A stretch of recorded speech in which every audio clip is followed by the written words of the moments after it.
What is up, everybody, and welcome back to another episode of Tattoo Critiques. I'm Pony Lawson, and you know what we like to do here is talk about your tattoos. Whether or not you're an artist or collector, this is gonna be fun. We've had a few submissions from people asking what they could do to fix up their tattoo.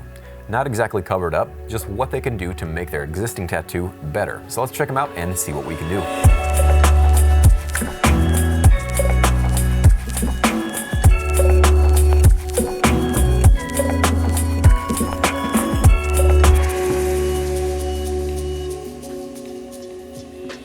Okay, the first tattoo is sent in from someone who would like to remain anonymous, which I think is kind of funny because if the artist sees this tattoo, they're gonna know who they did it on.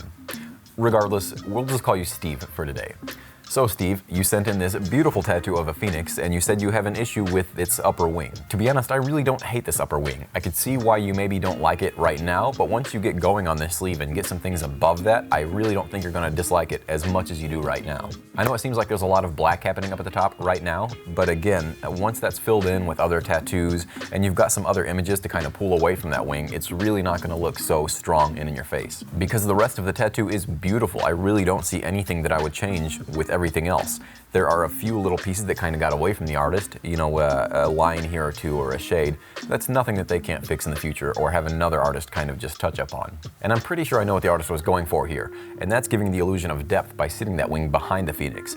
But it's just coming off as unfinished. But maybe just adding a few more details into those back feathers would help it feel more strong. However, if you didn't want to go that route and you really hated those feathers, you could cover them up with some flames, since this is a phoenix after all. Granted, I don't think that's going to be an easy task, and if you're already not happy with the way that the artist is doing the feathers, I probably wouldn't burden them with the task of turning that into flames. I think you honestly have a good tattoo here, I just think you may be overthinking it a bit. And once you build on top of that tattoo, I don't think it's going to be as distracting to you as it is right now. But thanks a lot, Steve, for sending that in.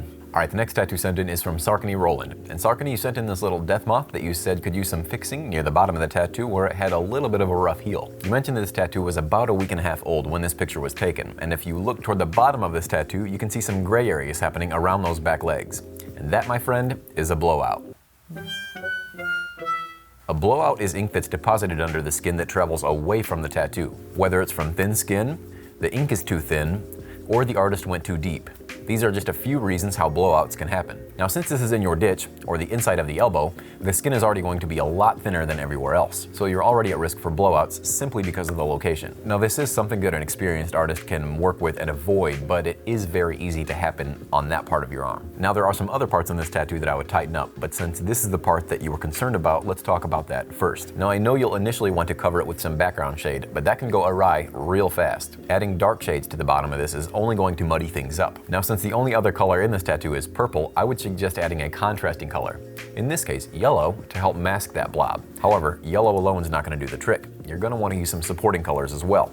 In this case, it would be orange and brown. You can use the browns and oranges to help mask that blob and fade that out to a nice golden yellow. This would not only help mask those blowouts, but would also help the black and purples pop. As far as the rest of the tattoo, maybe just some heavier outlines around the skull and the outer perimeter. Obviously, you want to add those outlines first so you don't muddy up those yellows. So that should not only solve your blowout problem, but should also give this tattoo a little extra pizzazz. So thank you so much, Sarkany, for sending that in, and I do hope that helps. All right, the next tattoo sent in is from Rena Helton.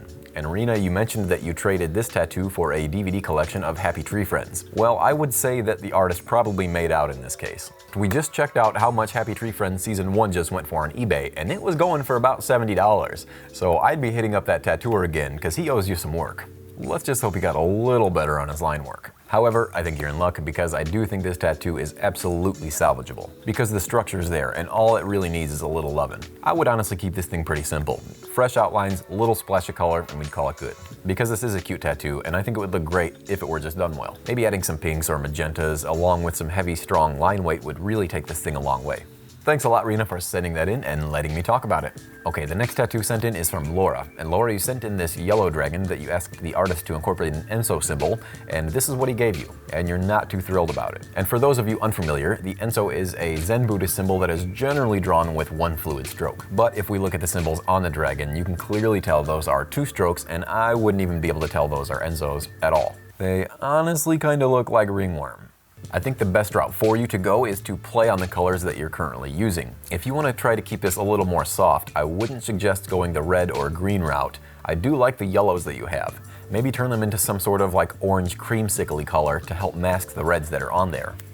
And you could keep that yellow belly because I think it would work really well with an orange body. Now when it comes to the enzos, I would just leave them off completely. It doesn't really belong in this tattoo. Had we started from scratch, I would have made the dragon a lot smaller and put the enzo behind it. But we have to work with what we've got. And I think this thing is completely salvageable. I would just not worry about squeezing in those enzos. Another suggestion would be to add a little bit of purple into those black shades in the background, as it would just help soften them a bit. And it would also go really well with the yellows and oranges in the dragon's body. There are a couple other small things that I could get into, but I just want to get this thing back on the right track. So let's just add some nice colors and get rid of those enzos, and I think you'll be much happier. Thank you so much, Laura, for sending that in. Alright, the next tattoo sent in is from Hady Sadek. And Hady, you sent in this tattoo of some triangles on your arm that you wish were more artistic. Well, buddy, you asked for triangles, so I don't exactly know how much more artistic you can get. Of course, the triangles and the actual technical application itself could use some work, but I don't know where you're gonna go from here. We could add some lines, maybe some squares or a circle even. Call that some art. Okay, in all seriousness, this tattoo could definitely be turned into some sort of nice geometrical tattoo, but I would seek out an artist who specializes in that, because this artist isn't the one. When you do geometrical style tattoos, your line work has to be impeccable, especially at such a small scale. There's not a lot of outlines in this tattoo, so you're going to see every little hiccup. The first thing you're going to want to do is clean up this existing tattoo. Clearly some fresh, new line work is in need. Not one of these lines is really clean, and the lines kind of get lost in that dark gray. I think the biggest challenge is going to be trying to figure out what to do with that blob of a triangle in the middle. As it doesn't have any clean lines, it's not solid black, and it doesn't have a nice gradient. So we're going to do our best to either mask it or cover it completely. One easy way to mask it would be to turn these 3 triangles into 2 bolder triangles and maybe add a splash of color in the middle. I know that might not be your favorite option if you're trying to keep this tattoo black and gray, but if that's the case, I would suggest maybe covering this tattoo with something else completely. I do see you've got a little bit of color on the other tattoo on the other side of your arm, so I don't see it being that big of a deal to add some color to this tattoo as well. Some blue would make for a nice little bit of pop, or if you wanted to pull some colors from that other tattoo, you could definitely use some reds. If you are open to changing this design up completely, I would suggest checking out our cover-up episode and seeing how you could actually start covering this tattoo up with a lighter shade of your skin tone. And as I mentioned in that episode, once that's healed completely, you're going to have a lot easier time covering this up. So either add some color, make those 3 triangles into 2, or just covering it up completely. But finding a good, capable artist is going to be the most important thing for you moving forward. Or you're just gonna get more of this. But thank you so much, Hady, for sending that in and letting me talk about it. All right, so that's going to wrap it up for the critiques this week, and I don't really have a favorite this week since they were generally all a bunch of fix-ups. But I do still want to shine a spotlight on somebody I think you guys should be following, and that person is Crocodile Jackson out of LA. I absolutely love this guy's style. It's uniquely his own, and it would be almost impossible to put his style in any sort of box. When I look at his stuff, I just think, man, this guy's so much cooler than me. He probably gets jokes I don't. He's probably got a pretty cool chain wallet. What I'm saying is, you can definitely tell he sees the world through a different lens, and it really shows in his art. And that's just something I admire about artists like him. It's just quirky, edgy art that puts a smile on your face. When looking through his portfolio, you can tell he really has a grasp on technical application. Solid colors, bold line weight, and insane design. And in a world full of tattooers all doing the same thing, you really have to know how to set yourself apart. And Crocodile Jackson knows how to do just that. He's really turned his art into his own brand. So go give him a follow, buy some of his merch, it's so rad, and let him know I sent you. So once again, thank you guys so much for sticking around to the very end of the video. And don't forget, if you guys want to see your tattoos on this series, you can do so by sending them to ponycritiques@gmail.com. Please send in a high-resolution photo, and don't forget to label whether you're an artist or collector.